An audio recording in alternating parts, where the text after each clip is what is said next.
नमस्कार दोस्तों, आपका स्वागत है मेरे यूट्यूब चैनल पर Shivam steno and typing classes. तो आज की इस नई वीडियो में हम कुछ ऐसे पॉइंट डिस्कस करने वाले हैं जो एक स्टेनोग्राफर शॉर्ट हैंड सीखने वाले स्टूडेंट्स को जानना ज़रूरी होता है। तो हमारे कुछ ऐसे पॉइंट्स हैं, तो चलिए स्टार्ट करते हैं, हम पॉइंट्स की तरफ बढ़ते हैं। तो उससे पहले आप मेरे चैनल को सब्सक्राइब कर दीजिए, वीडियो को भी लाइक कर दीजिए एंड वीडियो को शेयर करना मत भूलिएगा। सबसे पहला हमारा पॉइंट होता ये है कि शॉर्ट हैंड की आपको डेफिनेशन पता होनी चाहिए जब आप शॉर्ट हैंड सीखते हैं कि शॉर्ट हैंड होती क्या है। और बहुत से स्टूडेंट्स को ये नहीं पता होता है कि short hand, stenography and stenographer का मतलब क्या होता है। तो सबसे पहले हम शॉर्ट हैंड जानते हैं, शॉर्ट हैंड होती क्या है। तो शॉर्ट हैंड एक तरह से सिंबॉलिक लैंग्वेज होती है। जैसे आप इंग्लिश हैं तो इंग्लिश की सिंबॉलिक लैंग्वेज शॉर्ट हैंड होगी, और हिंदी है, हिंदी की सिंबॉलिक लैंग्वेज शॉर्ट हैंड होगी। तो शॉर्ट हैंड का मतलब होता है किसी चीज़ को शॉर्ट करके लिख देना। जैसे कोई एक पैराग्राफ इंग्लिश में लिखा गया है, अगर आप उसको शॉर्ट करके लिखेंगे तो आपको वो पैराग्राफ, अगर आप इंग्लिश में लिखते हैं उस पैराग्राफ को आपको 10 मिनट लगते हैं, अगर आपको उसके अंदर शॉर्ट हैंड में लिखेंगे तो आपको उसके अंदर हाफ से भी कम टाइम लगेगा। तो इसी का मतलब होता है शॉर्ट हैंड की किसी पैराग्राफ को शॉर्ट करके लिख देना। जैसे कोई मंत्री, जैसे आप इंग्लिश स्टेनोग्राफर के लिए अपॉइंट किए गए हैं, हिंदी स्टेनोग्राफर के लिए अपॉइंट किए गए हैं, ठीक है। तो आपके सामने कोई इंग्लिश में स्पीच दे रहा है, तो उसकी स्पीच को अगर वो 80 वर्ड पर मिनट में स्पीच दे रहा है, बोल रहा है, तो उसकी स्पीड को 80 वर्ड पर मिनट में आप इंग्लिश में लिख ही नहीं सकते, पॉसिबल नहीं है। तो इसके लिए स्टेनोग्राफर को अपॉइंट किया जाएगा। तो वो स्टेनोग्राफर का काम यही होगा कि जो मंत्री आपके सामने स्पीच दे रहा है उसकी स्पीच को अपनी इंग्लिश स्टेनोग्राफी की इंग्लिश शॉर्ट हैंड के ज़रिए लिख दे, शॉर्ट में लिख दे, ठीक है। तो इसी का मतलब होता है शॉर्ट हैंड, ठीक है। तो अब हम बात कर लेते हैं स्टेनोग्राफी का मतलब क्या होता है। तो जो आपने शॉर्ट हैंड लिखी होती है, जो आपका पैराग्राफ शॉर्ट करके आपने लिख दिया, शॉर्ट हैंड जिसने स्पीच दी उसकी स्पीच को आपने लिख दिया शॉर्ट हैंड के अंदर, तो उसकी स्पीच को शॉर्ट हैंड में लिखा, तो उस शॉर्ट हैंड को पढ़ के कंप्यूटर पर ट्रांसक्राइब करना, यही आपकी स्टेनोग्राफी कहलाती है, ठीक है। तो शॉर्ट हैंड स्टेनोग्राफी के अंदर पता चल गया होगा।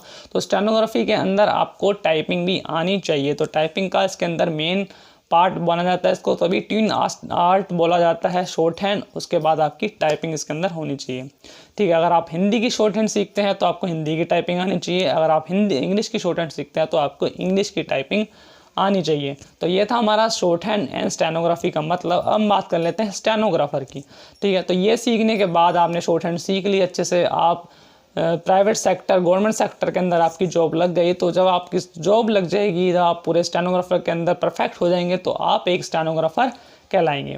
तो यही तीनों का मतलब होता है short hand, stenography and stenographer का। तो पहला पॉइंट हमने बिल्कुल डिस्कस कर लिया है कि शॉर्ट हैंड की डेफिनेशन क्या होती है, शॉर्ट हैंड होता क्या है, स्टेनोग्राफी का मतलब क्या होता है एंड स्टेनोग्राफर का मतलब क्या होता है। इसके बाद हमारा नेक्स्ट पॉइंट आता है एक स्टेनोग्राफर को काम क्या करना होता है। स्टेनोग्राफर का हम काम जान लेते हैं, स्टेनोग्राफर को काम क्या करना होता है। तो स्टेनोग्राफर का काम यही होता है स्पीच को रिकॉर्ड करना, उस रिकॉर्ड को संभाल के रखना, और जब भी आगे कोई प्रॉब्लम आती है तो उस स्पीच को दिखाना। एक तरह से क्लर्क बेस का काम होता है, फाइलिंग वाइलिंग का काम होता है, ज़्यादा कोई काम नहीं करना पड़ता है। तो आप स्टेनोग्राफर के तौर पर एक सेंट्रल लेवल पर भी अपॉइंट किए जा सकते हैं, डीएम ऑफिस में, सबऑर्डिनेट ऑफिस में आप इसके अंदर अपॉइंट किए जा सकते हो, high court and supreme court में आप इसके अंदर अपॉइंट किए जाते हो। जिस तरह कोर्ट्स में इसके अंदर एक टाइपिस्ट बैठा होता है और एक स्टेनोग्राफर बैठा होता है जो दलीलों को रिकॉर्ड करता है स्टेनोग्राफर, तो उसके लिए भी आप अपॉइंट किए जा सकते हो।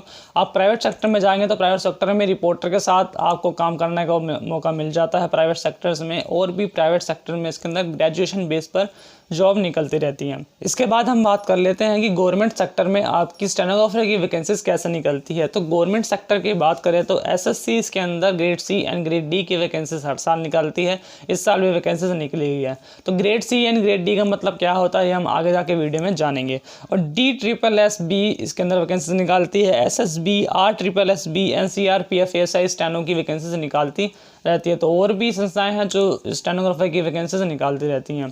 तो ये थी हमारी वैकेंसीज की बात। इसके बाद हम बात कर लेते हैं इसके अंदर आपको इन हैंड सैलरी कितनी मिल जाती है। तो इन हैंड सैलरी की बात करें तो सभी अलाउंस लगा के इसके अंदर आपको इन हैंड सैलरी 40 से 45 हज़ार आपको हाथ में आपकी सैलरी मिल जाती है। तो ये थी आपकी सैलरी की बात। इसके बाद हम नेक्स्ट टॉपिक के तरफ बढ़ते हैं। तो नेक्स्ट हमारा टॉपिक है कि कैसे आप स्टेनोग्राफी का आपका जब टेस्ट होगा तो आपको कैसे टेस्ट देना पड़ेगा, कैसे आपकी डिक्टेशन होगी। तो ये आपकी कन्फ्यूज़न मैं आपकी दूर कर देता हूँ।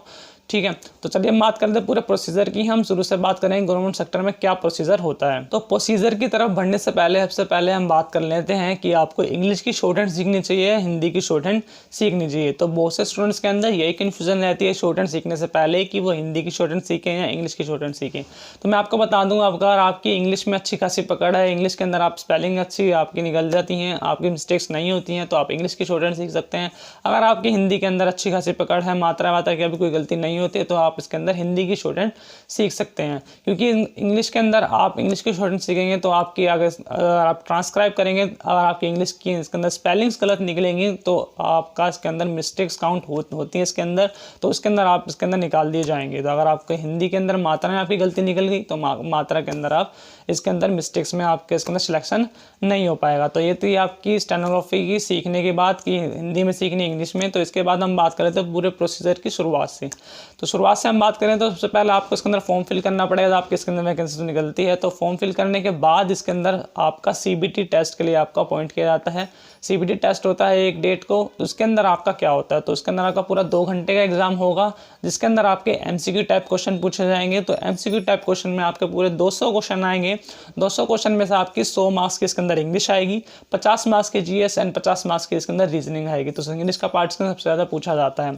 ठीक है, तो ये था आपका इसके अंदर CBT टेस्ट। अगर आपका इसके अंदर कट ऑफ निकलती है इसकी, जैसे आपकी जनरल की कट ऑफ निकली 120, SC ST आपकी इसके अंदर 100 कट ऑफ निकल गई, इसके अंदर OBC की इसके अंदर 110 कट ऑफ निकल गई। तो इस कट ऑफ के अंदर अगर आप आते हैं, कैटेगरी के अंदर अगर आप आते हैं तो आपका इसके अंदर CBT के अंदर सिलेक्शन हो जाएगा। इसके बाद आपका नेक्स्ट टेस्ट होगा। तो इसके बाद होगा आपका स्किल टेस्ट। तो स्किल टेस्ट में आपकी शॉर्ट हैंड की डिक्टेशन आएगी। तो शॉर्ट हैंड की डिक्टेशन आपके ग्रेड D के लिए होनी चाहिए 80 वर्ड पर मिनट एंड ग्रेड C के लिए आपकी 100 वर्ड पर मिनट शॉर्ट हैंड की स्पीड होनी चाहिए। तो उसी टाइम आपकी शॉर्ट हैंड मतलब स्पीकर आपको बोलेगा डिक्टेशन आपको शॉर्ट हैंड में लिखना है, और शॉर्ट हैंड को लिखने के साथ साथ आपको उसी टाइम आपको रीड करना होगा कि आपने क्या लिखा है, और इसी टाइम आपको कंप्यूटर पर ट्रांसक्राइब करना होगा। इसको आप स्टेनोग्राफी बोलते हैं। तो कंप्यूटर पर ट्रांसक्राइब करना होगा।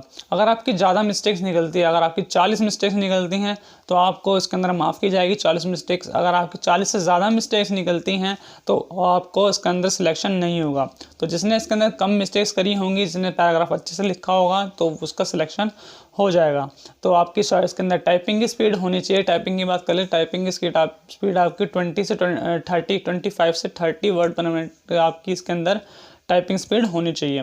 तो ये था प्रोसीजर आपका इसके अंदर पूरा स्किल CBT से स्किल टेस्ट तक का। तो इसके बाद हम बात कर लेते हैं कि आपको शॉर्ट हैंड कैसे सीखनी है, कैसे आपको शॉर्ट हैंड के अंदर अपनी स्पीड बनानी होगी।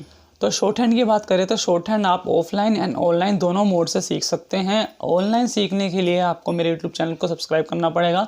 इंग्लिश की मैं आपको शॉर्ट हैंड सिखाता हूँ। मेरी प्लेलिस्ट में जाएंगे तो Pitman short hand new era course के नाम से आपको मेरी प्लेलिस्ट मिल जाएगी, जिसके अंदर मैं पिटमैन शॉर्ट हैंड बुक से शॉर्ट हैंड सिखाता हूँ। ये वाली Pitman short hand new era की बुक है, ये वाली मैं आपको सिखाता हूँ। ये बेसिक की बुक होती है, इसके एडवांस फास्ट लेवल वाली बुक भी आती है।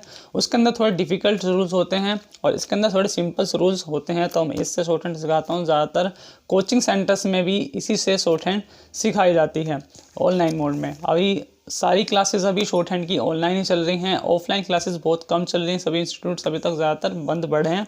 तो आप ऑनलाइन मोड से सीख सकते हैं। इंग्लिश की मैं शॉर्ट हैंड सिखाता हूँ। तो आप मेरे यूट्यूब चैनल से शॉर्ट हैंड सीख सकते हैं, Shivam steno and typing classes से। तो अगर आपको वीडियो अच्छी लगी तो वीडियो को लाइक करें, चैनल को सब्सक्राइब करें एंड बेल आइकन को प्रेस करना ना भूलें।